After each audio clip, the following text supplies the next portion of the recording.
తిరుపతి జిల్లా వెంకటగిరి పట్టణంలో Maheshwari silks and నూలుపోగు డిపోను ఎమ్మెల్యే కురుగొండ్ల రామకృష్ణ ప్రారంభించారు. ఈ సందర్భంగా ఎమ్మెల్యే మాట్లాడుతూ నేతన్నల అభివృద్ధికి ప్రభుత్వం కట్టుబడి ఉందని పేర్కొన్నారు. వెంకటగిరి అంటేనే చేనేతకు పట్టుకొమ్మ అని, మన నైపుణ్యం ఖండాంతరాలను దాటిందని తెలిపారు. ముడి సరుకుల ధరలు పెరగడంతో కార్మికులు తీవ్ర ఇబ్బందులు ఎదుర్కొంటున్నారని, పెట్టుబడి భారంతో పాటు సరైన ఆదాయం లేక అనేక కుటుంబాలు ఆర్థిక ఇబ్బందుల్లో ఉన్నాయని వివరించారు. రాయితీలతో నాణ్యమైన పట్టు సరఫరా, ఈ డిపో ద్వారా ప్రభుత్వం అందించే సబ్సిడీలతో పాటు నాణ్యమైన పట్టు, నూలు నేరుగా కార్మికులకు అందుబాటులోకి తీసుకురానున్నారని తెలిపారు. దళారుల ప్రమేయం లేకుండా తక్కువ ధరకే ముడి సరుకులు లభించడం వల్ల నేతన్నలకు లాభాలు పెరిగే అవకాశం ఉందని తెలిపారు. చేనేత రంగానికి పూర్వ వైభవం తీసుకురావడమే ప్రభుత్వ సంకల్పమని, మాటలకే పరిమితం కాకుండా ఇలాంటి డిపోల ద్వారా ప్రత్యక్ష సహాయం అందించడమే లక్ష్యమని ఎమ్మెల్యే స్పష్టం చేశారు.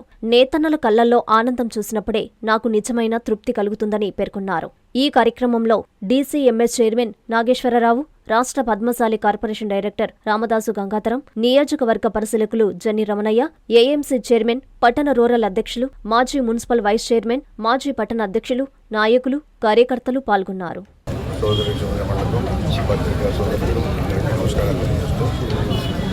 ఎందుకంటే వెంకటగిరి టౌన్లో మాట్లాడేది కూడా వ్యవసాయం, వాళ్ళ కష్టాలు చూసాం. ఎందుకంటే ఆ కుటుంబంలో ఎంతమంది ఉంటే అంతమంది కష్టపడాలి. భార్య, భర్త, బిడ్డలు అందరూ ఆ కండెలు చుట్టే కానించి అన్ని రకాల కష్టపడితే కానీ వాళ్ళకి ఒక 20,000 రూపాయలు నెలకు రాదు. అందుకని అసెంబ్లీలో కూడా చెప్పాం, ప్రస్తావించాం, లెటర్ కూడా ఇచ్చాను. ఎందుకంటే ఈ సబ్సిడీని కూడా 15% ఇచ్చేది దాన్ని 25% పెంచమని. ఎందుకంటే ప్రతి పేదవాడికి ఒక నెలకి 1,000 రూపాయలు కలిసి వచ్చే విధంగా చేస్తే బాగుంటుందని చెప్పి కూడా చెప్పడం జరిగింది. కాబట్టి ప్రభుత్వం కూడా దాన్ని దృష్టిలో పెట్టుకొని చేస్తుందని చెప్పి నాకు నమ్మకం ఉంది. అందుకనే వీళ్ళకి ఇంకోటి, ఇప్పుడు కిక్కోలో ఇళ్ళు ఇచ్చాం, ఆ ఇళ్లలో మగ్గాలు మొగ్గడానికి కూడా అవకాశం లేదు. కాబట్టి సైట్ కూడా ఏర్పాటు చేసి ఆ మగ్గాలు పెట్టుకునేదానికి ఒకే దగ్గర అందరికీ ఆ నంబర్ వేసి ఎవరికైతే అలాంటి షెడ్స్ కూడా ఏర్పాటు చేస్తాం. ఎందుకంటే ఇది కూడా దృష్టిలో ఉంది. అక్కడ ఇల్లు ఇచ్చాం, మగ్గ పెడడానికి లేదు. కాబట్టి వాళ్ళకు కూడా సైట్ ఇచ్చి షెడ్స్ ఏర్పాటు చేస్తే వాళ్ళు హ్యాపీగా వచ్చి పని చేసుకొని మళ్ళీ ఇంటికి వెళ్ళే అవకాశం ఉంటుంది. ఇది నా దృష్టిలో ఉంది, ఖచ్చితంగా చేస్తానని చెప్పని కూడా తెలియజేస్తూ, ఎందుకంటే ఇక్కడ ఎక్కువ మంది 20-25 మంది వాళ్ళ దృష్టిలో పెట్టుకొని ఎట్లా మన ప్రభుత్వంలో మా ఉద్దేశం అంటే రాబోయే 29కి మ్యాక్సిమం అందరినీ బాగా అన్ని రకాల వాళ్ళకి హెల్ప్ చేయాలి. రాబోయే 2047కి అసలు మన రాష్ట్రంలోనే పేదరికం లేనటువంటి రాష్ట్రంగా చేయాలన్నదే మన ముఖ్యమంత్రి ముఖ్య ఉద్దేశం. కాబట్టి అన్ని వర్గాల వారికి, ఒక వర్గం అనేది కాదు, దేనిలో ఎవరైతే ఉన్నారో అన్నిటిని కూడా దృష్టిలో పెట్టుకొని ఈ ప్రభుత్వం పనిచేస్తాం. గతంలో వాళ్ళు చేసిన పాపాలన్నీ కూడా భరిస్తూ ఆ అప్పులు కట్టుకుంటూ మన రాష్ట్రాన్ని ఈరోజు మన ముఖ్యమంత్రి నడుపుతున్నారంటే అది ధైర్యం, ఆయన నమ్మకం. కాబట్టి మీ అందరూ తెలుసు, ఆయన చేసిన అప్పులు బ్యాంకుల్లో 9 లక్షలు ఉంటే బ్యాంకుల్లోకి రానిచ్చే పరిస్థితి కూడా లేదు.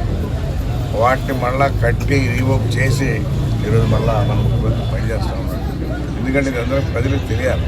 ఆయన అప్పులు చేసాడే కానీ ఎక్కడ అభివృద్ధి కార్యక్రమాలు అనేది చేయలే. ఇక్కడ ఒక రోడ్డు వేయడం కానీ ఇలాంటి పనులు చేయడం కానీ ఏమీ లేదు. అందుకని అన్ని వర్గాలను దృష్టిలో పెట్టుకుని ప్రభుత్వం పనిచేస్తూ ఉంది. ఖచ్చితంగా వేవర్స్కి అన్ని రకాలుగా ఆదుకునే విధంగా మేము కూడా పనిచేస్తామని చెప్పని కూడా తెలియజేస్తూ, మీరు కూడా ధైర్యంగా పనిచేసుకోవచ్చు. ఎందుకంటే గతంలో ఏ ప్రభుత్వం చేయలే, వీళ్ళు కూడా అట్టే ఉంటారు. తెలుగుదేశం అంటేనే వీళ్ళందరికీ కూడా అభిమానం. కాబట్టి వాళ్ళ దృష్టిలో పెట్టుకొని ఖచ్చితంగా అన్ని రకాలుగా వాళ్ళకి ఏవైతే కావాలో పనిముట్లు కూడా ఇస్తూ ఉన్నాం. ఎందుకంటే ఇప్పుడు కొన్నే ఉన్నాయి, ఇంకా కూడా లిస్ట్ కంపెనీ చెప్పాం, ఒకేసారి ఇస్తామని చెప్పనేసి త్వరలోనే ఆ కన్సర్న్ మినిస్టర్ని, అధికారులు పిలిచి ఎవరెవరికి ఏవైతే కావాలో మగ్గాలు అన్నీ కూడా, ఇప్పుడు అదే 40 ఉన్నాయి, ఇంకా 100 చల్ల కావాలన్నారు. అవి కూడా రేపు అసెంబ్లీలో మాట్లాడి వాళ్ళకి 200 కావాలో ఇస్తాం. వాళ్ళకి పనిముట్లు ఏవైతే కావాలో అన్నీ కూడా ఫుల్ఫిల్ చేసి వాళ్ళకి అన్ని రకాలుగా ఆదుకుంటామని చెప్పి తెలియజేస్తాం. తెలుగుదేశం ప్రభుత్వం తర్వాత చంద్రబాబు నాయుడు వాళ్ళ కష్టాలు చూసి 200 యూనిట్లు మనకు కరెంట్ ఇస్తాం. సబ్సిడీ సరిపోతున్నాడు. మామూలుగా అయితే 100-150, అందుకని 200గా ఈరోజు మన ప్రభుత్వం ఫ్రీ కరెంట్ 200 యూనిట్లు ఇస్తామని తెలియజేస్తాం. ఇక్కడ ఈ డిపో ఓపెన్ చేసిన వల్ల ఒక కుటుంబానికి 4 నుంచి 5 వేల రూపాయలు ఆదా అవుతుంది. అది కూడా గమనించాలి. గతంలో ఎవరు చేయలే. 5,000 అంటే చిన్న విషయం కాదు. అందరూ కష్టపడితే ఒక 20,000 ఇచ్చేది, అదనంగా ఇది ఒక 5,000 వస్తుంది అని చెప్పి తెలియజేస్తాం. ఈరోజు వెంకటగిరి చరిత్రలోనే శుభదినం.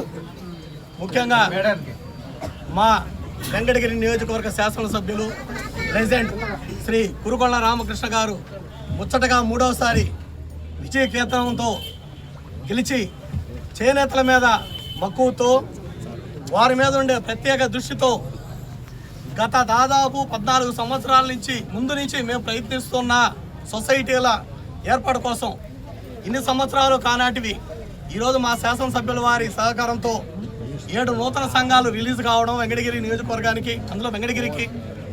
దాని ద్వారా ఈరోజు మహేశ్వరి HWCS అని NHDC ద్వారా పట్టు డిపో శాంక్షన్ చేయించిన మా కురుకొండ రామకృష్ణ గారికి జీవితాంతం చేనేత కార్మికులు వెంకటగిరి ప్రజలు రుణపడి ఉంటారని ఈ సభాముఖంగా తెలియజేసుకుంటున్నారు. ఎందుకంటే పెరిగిన నూలు, జరీ ధరలు, అలాగే మగ్గాల నుంచి వచ్చే పోటీని తట్టుకోలేక రోజు రోజుకి చేనేత పరిశ్రమ తగ్గిపోతూ, అలాగే వేరే వృత్తుల వైపు మరలుతున్న ఈ తరుణంలో షావుకార్ మాస్టర్ వ్యవస్థ కూడా మగ్గాలు వదిలేసి వేరే వ్యాపారాలు చూసుకునే పరిస్థితుల్లో వెంకటగిరి కష్టాలు తెలుసుకున్న మా శాసనసభ్యుల వారు మన దాదాపు నెల్లూరు, ఉమ్మడి చిత్తూరు, కడప జిల్లాల్లో ఎక్కడా లేని సిల్క్ డిపోని మాకు మంజూరు చేయించినందుకు ప్రత్యేకంగా ఆయనకు ధన్యవాదాలు తెలియజేసుకుంటూ, ఈ డిపో ముఖ్య ఉద్దేశం ఏంటంటే చేనేత కార్మికులందరికీ కూడా కేంద్ర ప్రభుత్వం నుంచి అందే సబ్సిడీ నేరుగా వారి ఖాతాల్లోనే చేర్చాలనే సదుద్దేశంతో NHDC పనిచేస్తుంది.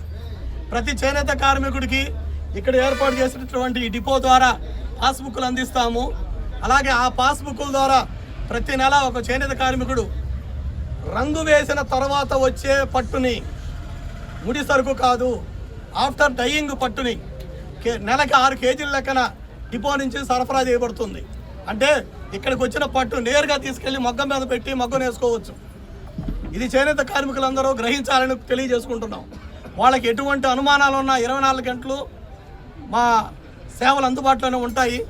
అలాగే చేనేత పరిశ్రమ మీద రాష్ట్ర ప్రభుత్వం కూడా ప్రత్యేక దృష్టి సారించింది. గడిచిన 2-3 రోజుల క్రితమే మా శాసనసభ్యుల వారు కూడా అసెంబ్లీలో మా చేనేతల మీద ఇచ్చే నూలు, పట్టు మీద సబ్సిడీని పెంచండి, పరిశ్రమ రోజు రోజుకి తగ్గిపోతుంది అని ఆయన గళం ఇవ్వడం జరిగింది. ఖచ్చితంగా ప్రజా సంఘాలు అయితేనేమి, ప్రజాప్రతినిధులు అయితేనేమి అందరూ కూడా చేనేతను బ్రతికించాలని సదుద్దేశంతో ఉన్నారు. ఖచ్చితంగా ఇది కేంద్ర ప్రభుత్వం, రాష్ట్ర ప్రభుత్వం కలిసి మరికొంత సబ్సిడీ, ఇప్పుడు ప్రస్తుతానికి 15% ఇస్తుంది, ఈ సబ్సిడీని మరికొంత పెంచే విధంగా కూడా ఆలోచిస్తారని, ఖచ్చితంగా ఆ రోజు ఖచ్చితంగా మా ఎమ్మెల్యే గారి సూచనల మేరకు వాళ్ళ నిర్ణయం తీసుకుంటే ఖచ్చితంగా ఎమ్మెల్యే గారిని వెంకటగిరి ప్రాంత ప్రజలే కాదు రాష్ట్రంలో ఉండే చేనేత వర్గాలు కూడా మర్చిపోరని ఈ సభాముఖంగా తెలియజేసుకుంటున్నాం. ఈ డిపో ఓపెన్ అయింది. ఏప్రిల్ 1వ తేదీ నుంచి పట్టు జరీ కూడా కరెంటు 200 యూనిట్లు కూడా ప్రభుత్వం శాంక్షన్ చేసింది. వీటన్నిటికీ కూడా త్వరలోనే 25,000 రూపాయలు కూడా అధ్యయనం జరుగుతుంది. వీలైనంత తొందరగా మా శాసనసభ్యుల వారు దాని మీద గట్టిగా ప్రయత్నిస్తున్నారు. వెంకటగిరిలో చాలా బడుగు బలహీన వర్గాలు చేనేతలు ఉన్నారు. తొందరలోనే ఆ 25,000 కూడా చేనేత కార్మికులకు అందించి మాకు సహకారం అందించవలసిందిగా ఎమ్మెల్యే గారిని ఈ సభాముఖంగా వేడుకుంటున్నారు.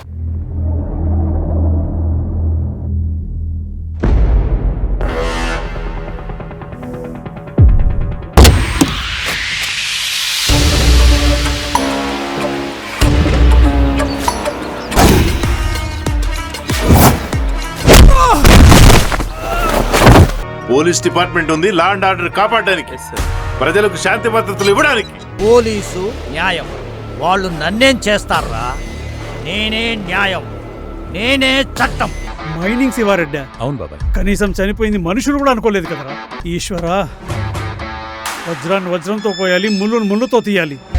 ఇక శివారెడ్డి పని పరుగులెత్తిచ్చడమే. శభాషీశ్వర, నీ మంచితనానికి ఆ దేవుడితోటి ఎప్పుడూ ఉంటుందిరా. యుద్ధం చేయరా, యుద్ధం చెయ్యి.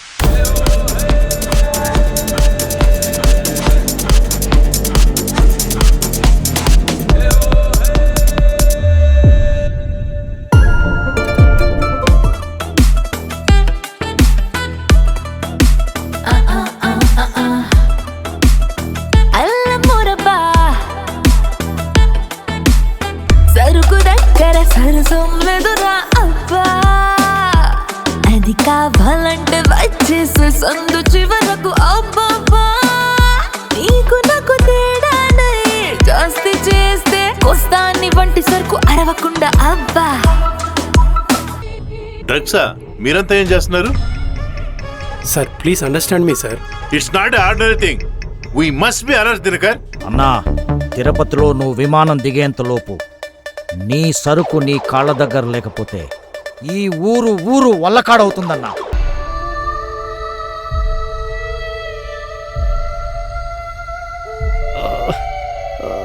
ఏంటి శివారెడ్డి గోల? గుడిసెకాయలు ఒకడేడుస్తుంటే చుట్ట కాల్చుకుంటా నిప్పిస్తావా అన్నాడట వెనకటికొకడు. ఎవరు వాళ్ళు లోపల? కాస్త వాళ్ళని దూరం పెట్టు.